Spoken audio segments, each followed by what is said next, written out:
Halo, selamat pagi semuanya. Pada bab ini, saya akan menjelaskan mengenai strategi kompetitif internasional. Para pebisnis domestik yang hanya operasinya di domestik saja pasti akan menghadapi persaingan. Apalagi para pebisnis yang berbisnis di bisnis internasional, pasti persaingannya lebih banyak dan juga lebih sengit. Bab ini akan menjelaskan mengenai hal-hal yang terkait dengan persaingan di bisnis internasional. Ada beberapa cara untuk menghadapi persaingan di bisnis internasional.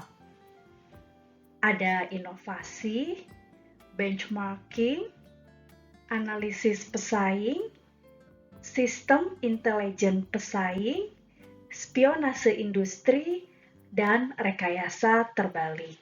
Saya akan jelaskan satu persatu. Yang pertama adalah inovasi.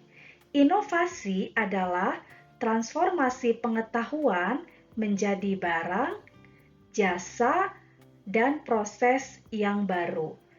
Teman-teman, perhatikan kata baru. Baru di sini bisa dari yang semula tidak ada menjadi ada, atau sudah ada tetapi diperbaharui lagi. Intinya adalah apabila perusahaan tetap ingin eksis di industri tersebut, maka mereka harus melakukan inovasi secara berkelanjutan dan juga berkesinambungan. Inovasi atau mati. Yang kedua adalah benchmarking. Benchmarking adalah sebuah teknik untuk mengukur kinerja perusahaan terhadap kinerja perusahaan lain yang berada di dalam industri yang sama maupun industri yang sama sekali berbeda. Yang pertama, jenis benchmarking adalah internal. Internal di sini maksudnya adalah membandingkan satu operasi di perusahaan dengan operasi lain, masih dalam satu perusahaan yang sama, tetapi berbeda bagian atau berbeda divisi. Biasanya, apabila benchmarking internal berhasil dijalankan, maka akan meningkatkan produktivitas sebesar 10%. Contohnya, misalnya, divisi pemasaran di sebuah perusahaan sangat outstanding, sangat luar biasa produktivitasnya. Nah, jadi misalnya bagian atau divisi yang lain, divisi keuangan, divisi sumber daya manusia, divisi operasi, divisi informasi, mereka melakukan benchmarking terhadap divisi pemasaran. Masih dalam satu perusahaan yang sama, tetapi berbeda bagian. Jenis benchmarking yang kedua adalah kompetitif. Di sini, membandingkan operasi perusahaan dengan operasi perusahaan pesaing secara langsung. Artinya, industri yang sama, industri sejenis. Contoh misalnya, Federal Express sebagai perusahaan ekspedisi nomor 1 di dunia. Ini misalnya, lalu DHL adalah yang kedua. Nah, di sini DHL berusaha membenchmark dirinya dengan Federal Express, satu industri yang sama, industri ekspedisi. Apabila benchmarking ini berhasil dijalankan, maka akan meningkatkan produktivitas perusahaan sebanyak 20%. Jenis benchmarking yang ketiga adalah fungsional, membandingkan fungsi-fungsi yang serupa dari perusahaan yang berada dalam satu industri yang didefinisikan secara luas. Industrinya sama, misalnya sama-sama industri jasa, bukan manufaktur misalnya, tetapi tidak identik sama, misalnya maskapai dengan maskapai, rumah sakit dengan rumah sakit, kampus dengan kampus, tidak seperti itu, tetapi industri jasa dalam cakupan yang sangat luas. Contoh misalnya di sini, AirAsia melihat, wah Federal Express kok bagus banget ya pelayanannya, profitnya pun bagus. Kira-kira apa sih yang mereka lakukan dari segi pemasarannya? Nah, di sini AirAsia membenchmark dengan divisi pemasaran dari Federal Express. Jadi, yang di benchmark itu bukan keseluruhan satu perusahaan seperti yang kompetitif, tetapi per fungsi. Sama-sama industri jasa memindahkan sesuatu. Kalau AirAsia kan dari titik A ke titik B manusia yang dipindahkan. Kalau Federal Express kan barang dari titik A ke titik B yang dipindahkan. Sama-sama industri jasa memindahkan, tetapi bukan identik sama industrinya.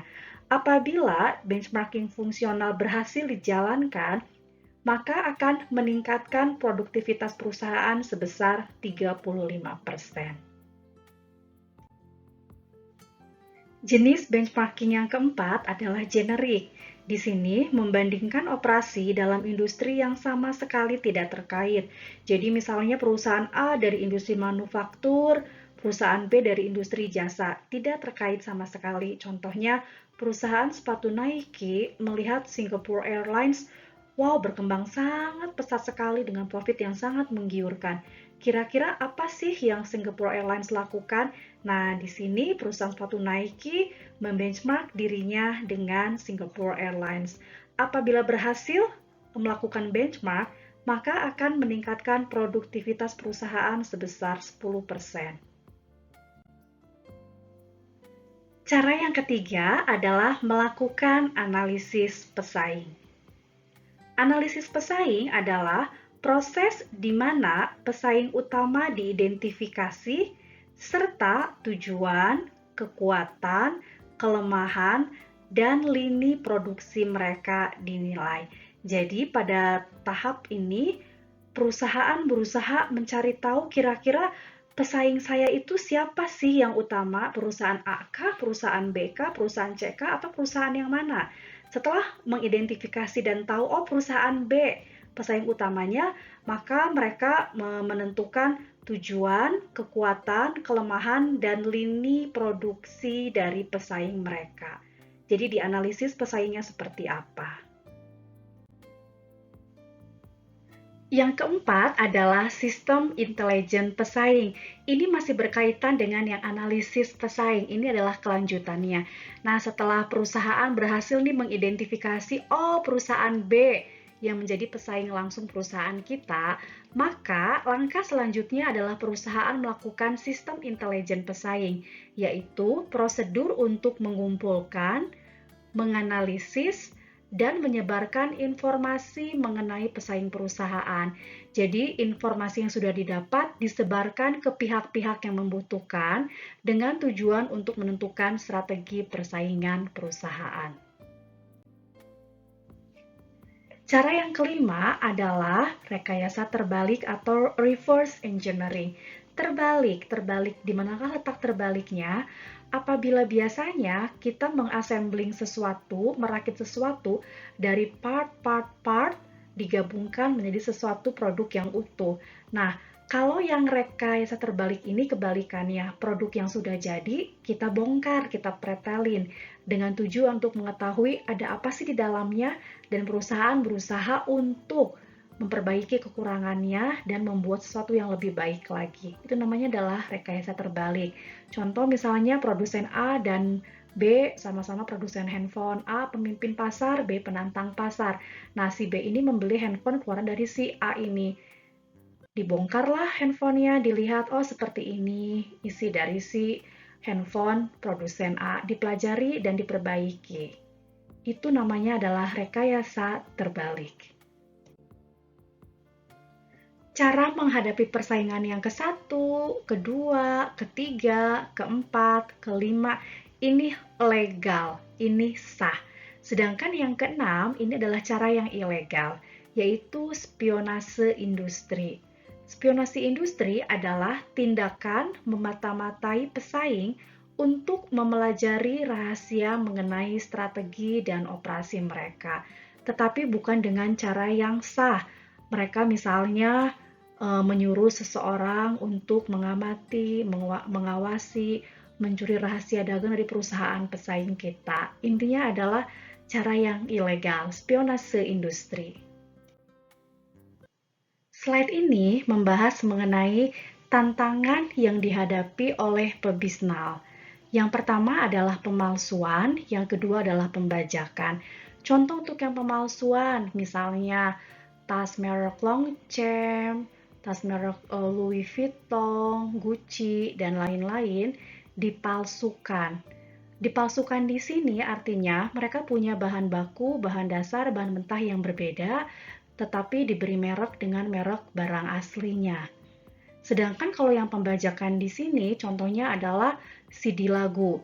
Lagu dari penyanyi A misalnya dikopi dengan dijual dengan harga yang murah. Pertanyaannya adalah, apakah isi lagunya sama dengan CD aslinya? Jawabannya adalah sama. Jadi bedanya adalah kalau pemalsuan setelah dipalsukan ada yang berbeda, misalnya bahan bakunya berbeda, bahan dasarnya berbeda.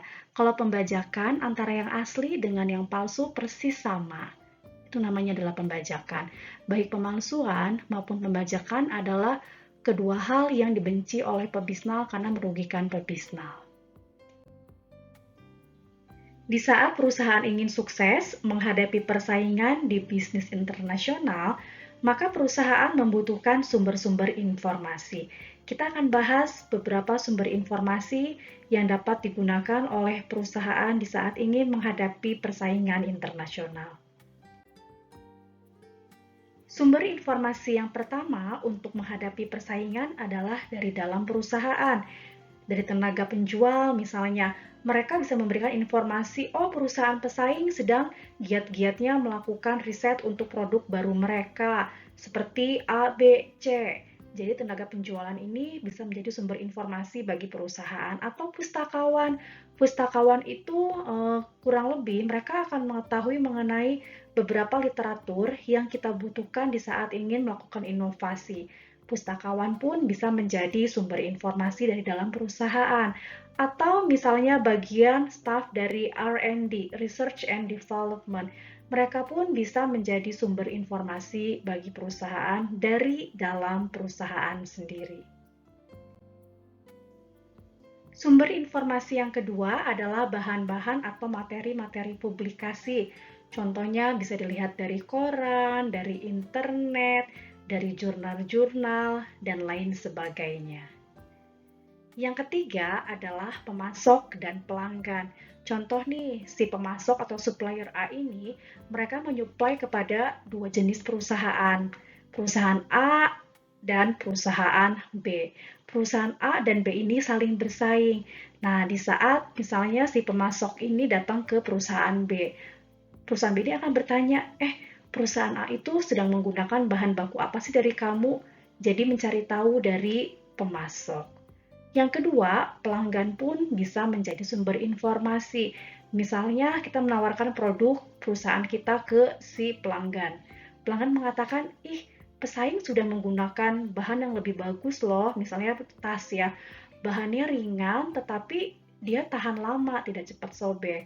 Jadi, pemasok dan pelanggan bisa menjadi sumber informasi bagi perusahaan dalam menghadapi persaingan.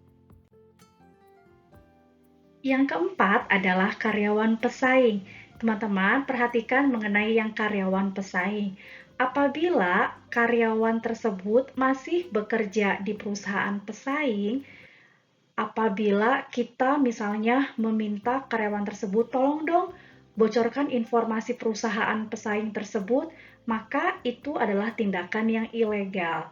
Tetapi apabila karyawannya sudah tidak lagi bekerja di perusahaan tersebut dan tidak terikat perjanjian apapun dengan perusahaan sebelumnya, maka sah-sah saja, legal-legal saja apabila karyawan tersebut menceritakan mengenai misalnya proses produksi di perusahaan sebelumnya. Sumber informasi yang kelima adalah observasi langsung untuk menganalisis bukti fisik. Jadi di sini mereka langsung datang ke perusahaan pesaing. Bisa dengan cara yang legal, meminta izin tadi seperti benchmarking, atau cara yang ilegal, misalnya berpura-pura menjadi calon konsumen potensial perusahaan tersebut. Berusaha untuk menawar produknya ada apa saja ya, mencari tahu produknya, lalu berusaha untuk berpura-pura untuk membeli, padahal tujuannya hanya untuk mencari tahu. Itu adalah tindakan yang bisa dibilang area abu-abu. Ada yang bilang legal, ada yang bilang ilegal. Atau misalnya di saat ada rombongan yang ingin melakukan studi banding. Nah, si perusahaan pesaing ini bisa dibilang mereka ikut nih berpura-pura menjadi peserta studi banding, padahal tujuannya untuk mencari informasi mengenai pesaing itu seperti apa. Ini pun sama area abu-abu, ada yang bilang legal, ada yang bilang ilegal. Demikian pemaparan mengenai strategi kompetitif internasional. Apabila ada hal-hal yang kurang jelas, silakan langsung tanya ke dosen di masing-masing kelas. Terima kasih.